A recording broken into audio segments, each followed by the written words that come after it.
So, my first response upon hearing the title of this service was, yeah, why do we light the chalice? Naturally, my next step was to Google it. Google's AI bot told me that lighting the chalice at the beginning of worship services symbolizes the community's entry into a sacred space, and that the chalice is a symbol of hope, the sacred, the warmth of community, the light of reason, the quest for truth, and the fire of our passion for justice. After digging just a bit deeper into the internet, I read an article on the UUA website written by Reverend Susan J. Ritchie. She says that the chalice suggests the transformations that take place when we are held within religious community. When we light the chalice in worship, we illuminate a world that we feel called upon to serve with love and a sense of justice. She continues saying that lighting the chalice signals the entry of the gathered community into a sacred space, and that the cup of the chalice is like the cradle that holds us in covenant. In the same article, I also learned the surprising history of the chalice. It has only been used in UU worship since the early 1980s, though its origins as a UU symbol go back further. It was originally an insignia stamped on Unitarian Service Committee documents used to help Jewish refugees escape Nazi persecution on the eve of World War II. The Unitarian Service Committee's director, Reverend Charles Joy, thought that having a logo would make their paperwork look more official. He chose the chalice as it was reminiscent of holy oil lamps used on Greek and Roman altars, and felt the flame represented a spirit of helpfulness and sacrifice. The actual design was drawn by Hans Deutsch, who was one of the refugees. Later, the chalice became the American Unitarian Association's logo. And when Unitarianism and Universalism merged in 1961, two overlapping circles were added to represent the merger of the two traditions. The road from the chalice being a logo to becoming a three-dimensional object used in services is a bit murky, but it seems that it probably began in the late 70s when the chalice was used as part of the religious education curriculum. Children were encouraged to make chalices out of various media, which eventually led to the creation of actual physical chalices that could be lit. In fact, the first documented use of chalices was from youth-led services. So the children actually led the way. Knowing the rich history of the chalice can lead each of us to find our own meaning in this ever-evolving symbol. I believe that the flame of the chalice connects us to the many religious traditions around the world that use fire in one form or another in their worship. It also connects us to nature and to the elements of the earth. Fire is incredibly multifaceted. It is mesmerizing in its beauty. It gives us light and warmth, but when uncontained, it can also be destructive. We say that moths are drawn to flames, but humans are also inexplicably drawn to them. Striking a match almost feels like a magical act. We create something that was not there before. And maybe every time we light a chalice in community, we create something new together. And with that, let us light our beautiful chalice.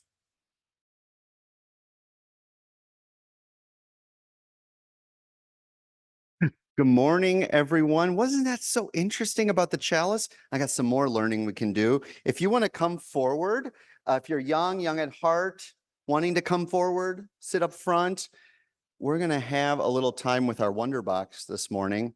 So good to see so many of you. I wasn't sure if you were coming up. Come on. I was wondering, has anyone here not opened the Wonder Box before and would like to? Okay. I wonder oh, thank you. Okay, why don't you go sit down? Okay. So we're going to talk about another thing that has fire in it. What else has fire in it that's in this room? Yeah. A candle. Oh my gosh. Would you look at those so neatly placed right there? And what do you all know what those are? You all usually leave before this time comes in the service. Do you know what those are called? Yeah. Joys and sorrows. Right. And we light these candles for joys, for the joys and sorrows in our lives. So we have candles. How many of you have a candle at home? And what do candles mean for you? Like, why do you like candles? It smells good. Oh man, those Aldi candles, can't get enough of them. What? Oh, they can illuminate and they're old school like light. That's cool. What other reasons do you like candles? You like candles? Why might you light a candle like when you're having a certain feeling? Have you ever lit a candle when you're having a certain feeling at home or with friends or maybe at a certain holiday during the year? Yeah? Anyone out there? Birthdays? Oh my gosh. We're going to have 57. What did you say? When else do you like candles? Ooh, romance. Okay. Yeah. When someone has died and on the anniversary, which is common in many religions. Any other times you light candles in your life? For relaxation? Ooh, get a little mood lighting. I like that. Why do we do them here on Sunday mornings? Does anyone know that? For our loved ones during joys and sorrows. Yeah. Do you know why we light these candles? Do you know? So one of the reasons we light these candles is because they symbolize, you know what symbolize means? It means it's like a kind of makes you think of the light of warmth that spreads among this congregation. And so when we light candles, we're almost like spilling that light from one person to the other. Because when we come in here, can you tell just by looking at someone if they're filled with joy or if they're filled with sorrow? So, I mean, sometimes you can a little bit if they're skipping in, but oftentimes we can't always see what's beyond. And so this is an opportunity where we can light candles and sort of in just the act of lighting, we can kind of be there for one another, holding each other, celebrating together in joy and holding one another in our sadnesses. But why don't I just light all the candles and you just tell me which ones to light? Why do you have to do it? Yeah. You like fire. Okay. I like that too. Yes. Yeah. You want to give your feelings away? I think that, I don't know if that's what you said, but that's really deep. You got to give your feelings away. You have to light it. And so we have a little stick that allows you to light and you get to decide your choice, not out of coercion, your choice to transfer from your heart to this ritual of joys and sorrows. It's a choice that you make by coming up or by holding your hearts open to one another. And when we do it, when we see all these candles up here, we keep them up for the rest of the service. And possibly, I don't really know where you're looking during the sermon or other parts of the service, but you might look up to it and remember that those people are all here in this room. And so, and your classes, do you do another kind of joy and sorrow thing in your class? Yeah. Fake candles. That's, yeah. Sweet and sour. Yeah. And that's our insurance talking. Yep. Oh, and I think we should get apple pie candles. Some people have like the scents thing. So maybe we'll stick with the scentless, but apple pie. I agree. So all of us do this. And actually some of us can do this at home, with family or a friend or just with yourself, lighting a candle every night for dinner. You could light 2 candles, or you can just light one. And then as a family or as an individual, check in on your day. What went well? What was a joy? What might have been a sadness? It's a nice way to check in with each other. In our family, we do gratitudes. We each have to say a gratitude before the end of dinner that we have from that day.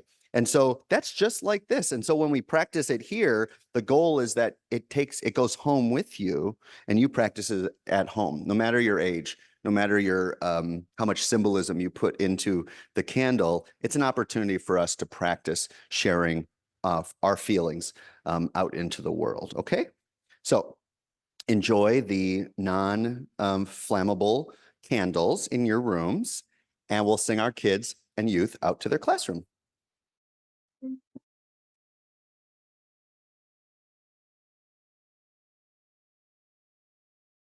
So, when it came to writing this reflection, again, I turned to my friend Google.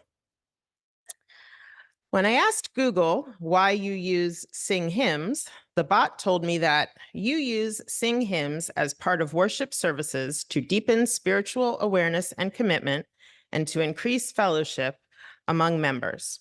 Most Unitarian congregations frame worship services with an instrumental prelude and postlude, followed by 2 to 3 hymns. These hymns are often drawn from the Singing the Living Tradition hymnal.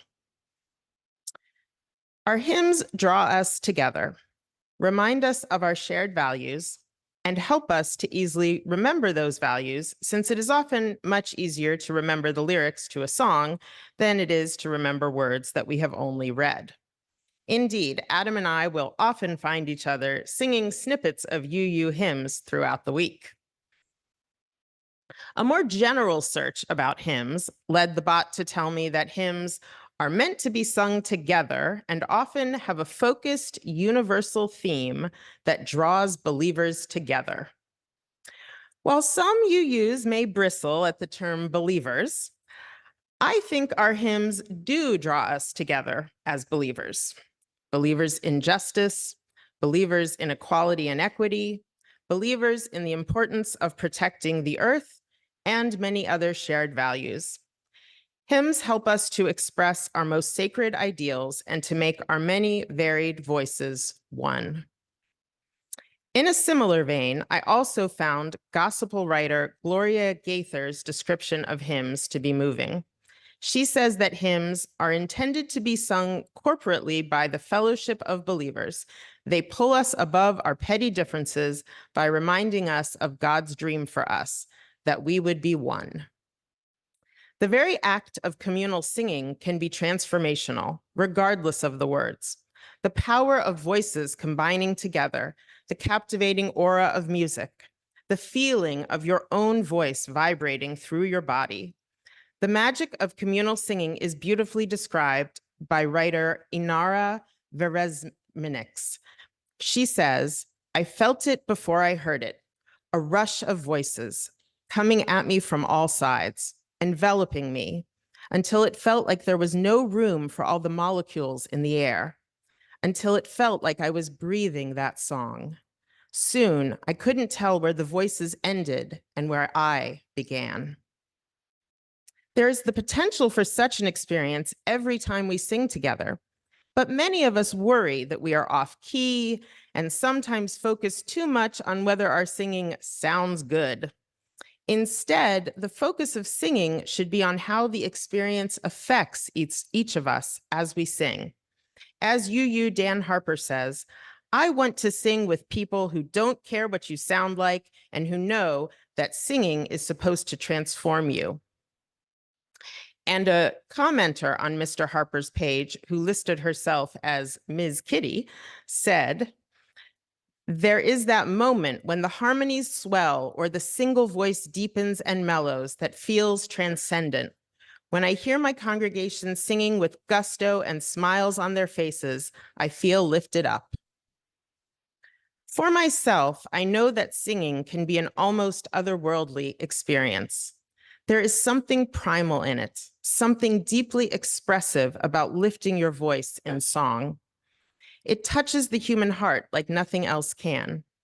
Questions and worries fall away, and I am one with the song. I think of it as a form of focused meditation. Sometimes the words don't even matter. It is just the act of singing that touches something deep in the human psyche. And in those moments when a group of people can all get to that place of transcendence together, something truly magical happens.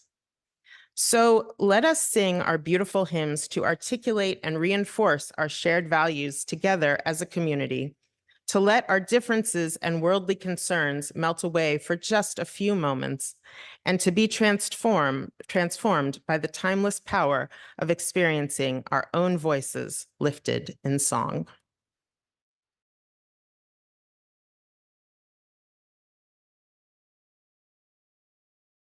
I'm really bad at silence. I like to talk. You've heard me talk. If you're in meetings with me, you've heard me talk. I like words. I like us talking, and I like us filling space with ideas and affection and hopes for the world. I struggle with silence. And yet I know so many of you who don't struggle with silence. That you long for it, that you look for it. That in this world today, it's hard to find it. One time after a service, a congregant came up to me and thanked me like so deeply, not just like thanks, but like thank you for creating more space for silence. And it felt like such an authentic gratitude being shared, to recognize that oftentimes words can't say it all. And so in our services, we have this moment of silence, and it's a way to break up the words and poetry of our readings before the words and reflections and rhetoric of the sermon. We have this little moment of silence for saturation. But what do we do during that time? Watch, look over to see if the piano's going to start soon. What's for lunch? I'm not sure. I've been thinking a bit about this silence as I was tasked with the silence questions. You got the good ones: Chalice, hymns, silence. And I've been reading this book called Celebrating Silence. It's by Sri Sri Ravi Shankar, who is a guru and very much involved in the Art of Living Foundation, founder of the Art of Living Foundation. And his final reflection in this, dozens and dozens of reflections, is on silence. And I want to share it. Some questions can only be answered in silence. Silence is the goal of all answers. If an answer does not silence the mind, it is no answer. Thoughts are not the goal in themselves. The goal is silence. When you ask the question, who am I?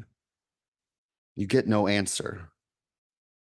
There's only silence. That is the real answer. Your soul is solidified silence, and that solidified silence is wisdom, knowledge.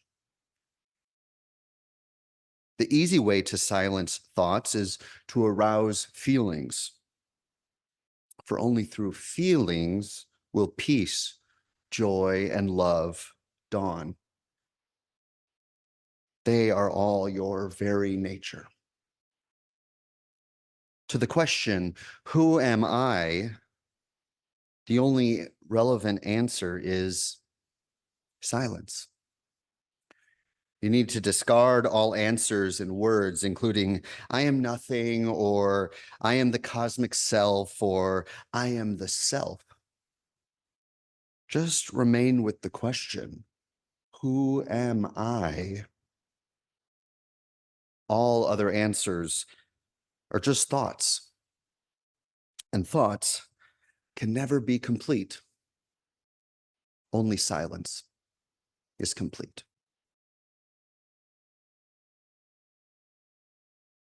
May we enjoy this silence.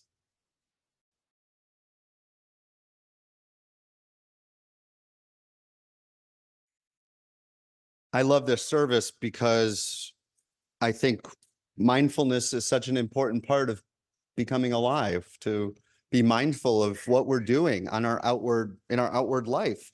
Why do we like this? Why do we do this? Why do you show up here? Why can't we? Actually, Louise and I were talking about this service a week ago or so, and the original title of this sermon was just going to be, "Why can't we just have coffee hour?" Which I'm sure many of you have just thought. Why can't we just have coffee hour?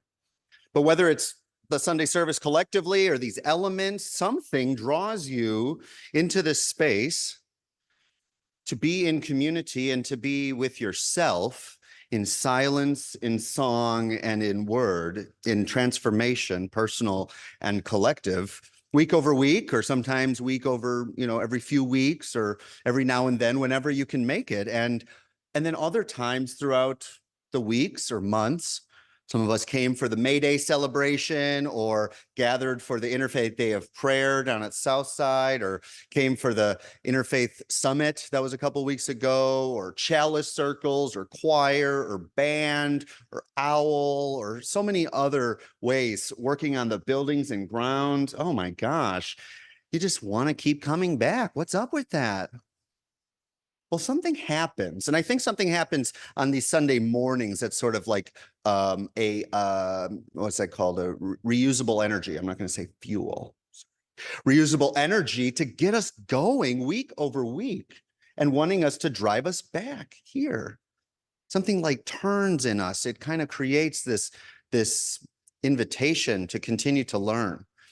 And so through the rituals, or through the inspirational teachings, or the singing, or the laughter, the tears shared, the coffee, something happens that makes us keep coming back, I hope.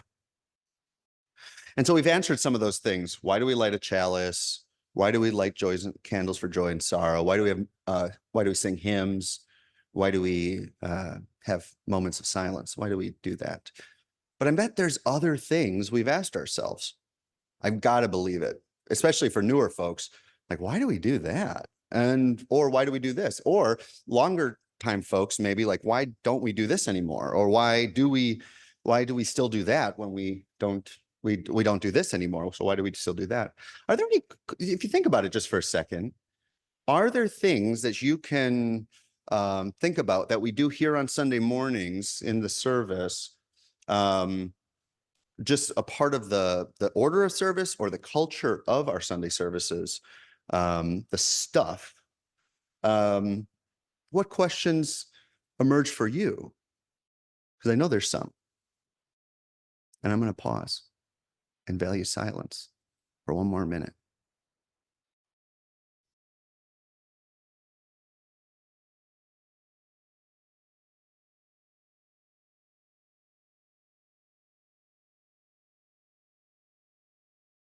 Cynthia. I know my answer to this question, but I thought I'd just throw it out there. It's not considered it.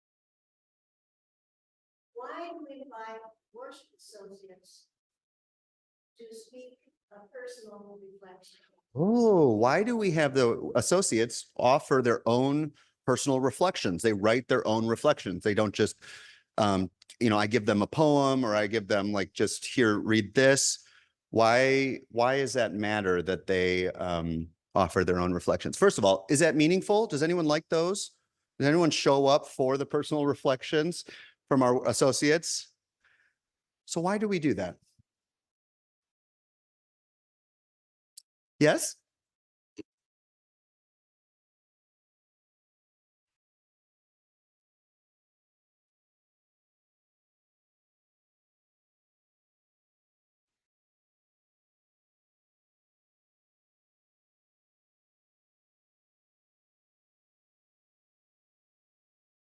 So to hear other people's opinions, we have our own opinions, but when other people share it, it allows for us to hear something different and might help us to kind of synthesize towards something else. That's great.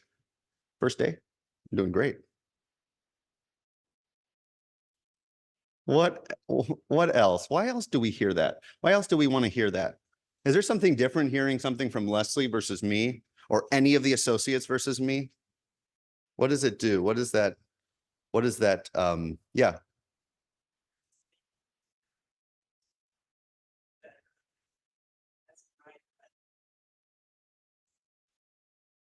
So there's also like a fellowship of being able to know the people up here. I also like to say humanize the people up here and humanize the act of speaking from one's own lived experience. Because for me, our own sacred text, which is our individual life, is worthy of sharing. And we're like, I don't have a lot of good experiences. I'm not a good writer, all these things. You've all said it. Then you get into the Sunday services team. It's pretty cool. You find those stories, you find that ability to write, we work together, and then other people are saying, wow, that's like just like me, or that's not like me, but that makes me really interested. And it brings, I wonder what my stories are. So when I call you to be on the Sunday services team, don't screen my calls. I'm just joking. I also, but does anyone know why it matters that it's not just me doing personal reflection, but also the associates? You're darn right. No, I'm just.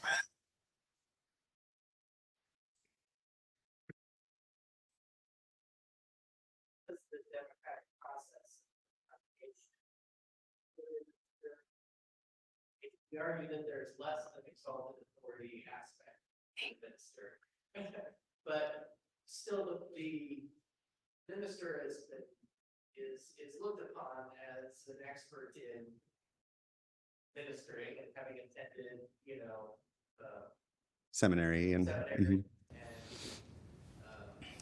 yeah. Whereas the worship associate is just another person.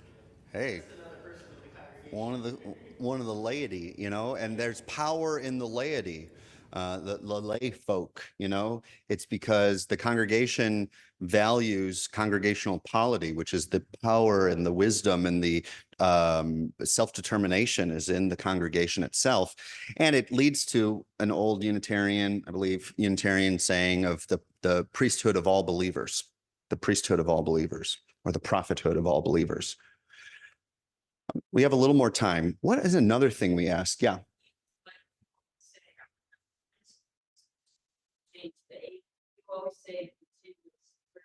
Ah, well, I appreciate that.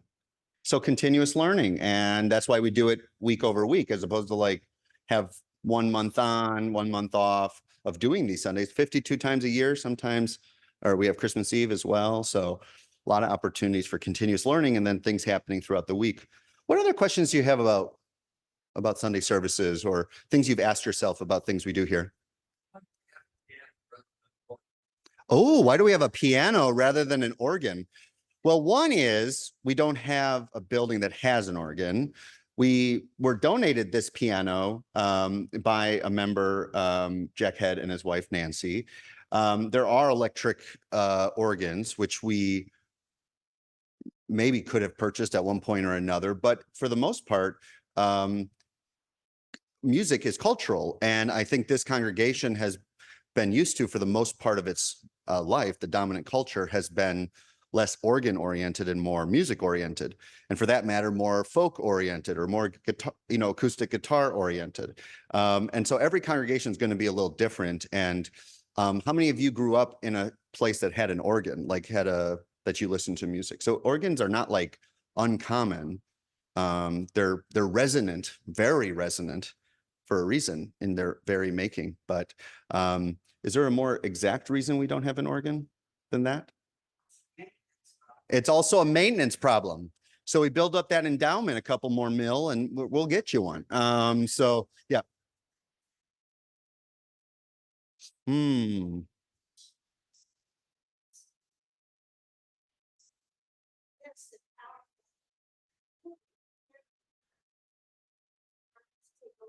Yeah.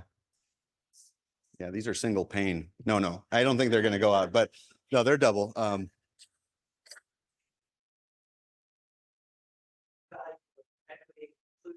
Does not. Yeah, that's really you should interrogate that. That's your anti-organ. But not anti-organization. That's good. I like that. Yes, Walt.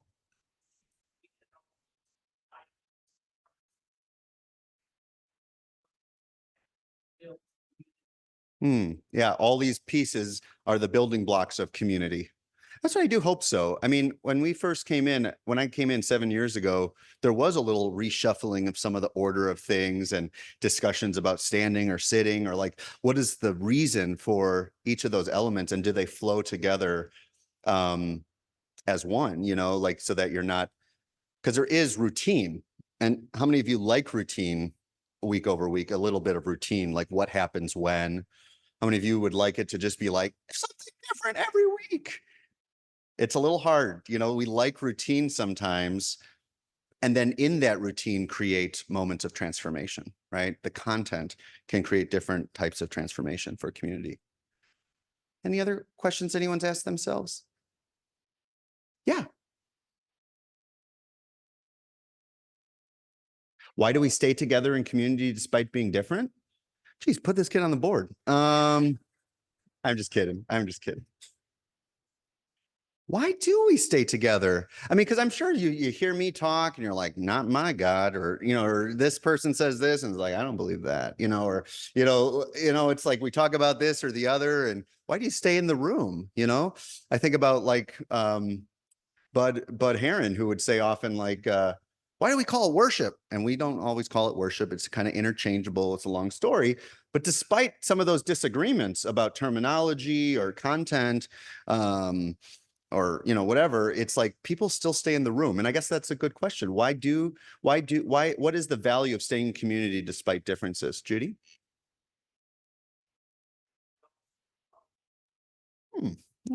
I do think that's part of it, is like to feel welcome and welcomed in your diversity, your difference, rather than in your blending in. I hope we don't just blend in, to get along, to look like the person next to us or the person next to us.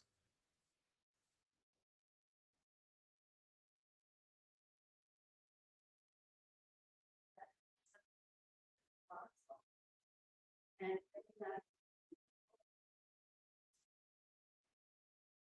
So that there are differences in this world, and that's not something to erase. That beauty. I read a poem at the Interfaith Day of Prayer about the rainbow world is so much better than the monochrome world. It's like that's where you get to experience the fullness of life, and it's messier, but then there is something that is unifying to us, perhaps unnameable, and so we come into it not to name it words, but to feel it. I sometimes say when people like talk about like, well, what's you, and all this stuff, like, well, it's kind of something you got to experience. It's kind of hard to explain it. It's not like, well, here's a doctrine, here's this, here's what you can and can't do, period. It's like, well, just come along. And like, how do you explain hospitality? Or how do you explain like, I don't know, you just pick any two people and be like, how do you explain this friendship?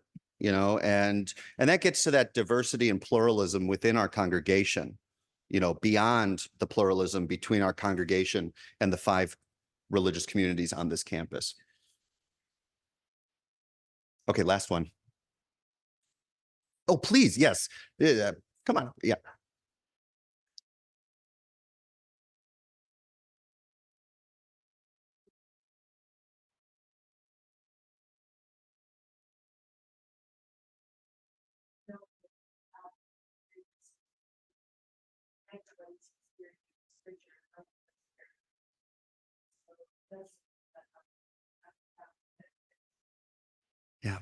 Yeah, shared ministry requires that difference, that bridge between one person to the next, and to see that as anytime, 2 or more gathered is an opportunity for transformation. And to see in that transformation the divine, or to see in that transformation the creative spark, creating something new, not conversion one to the other, but mutual transformation towards something more awakened. So I bet these conversations will continue during coffee hour. I bet there's cake that's just saying, And I'm also guessing some of you might want to come in and have these conversations further in the library after the service if you want. So we're going to wrap up, but my encouragement is to not lose that creative, curious mind. Even what's that called? Like being a contrarian mind, like, well, why are we, like ask those questions, because that's the way we get out of our minds and into our relationships. Okay. Let's just take a little moment of musical interlude, and then we'll sing our closing hymn.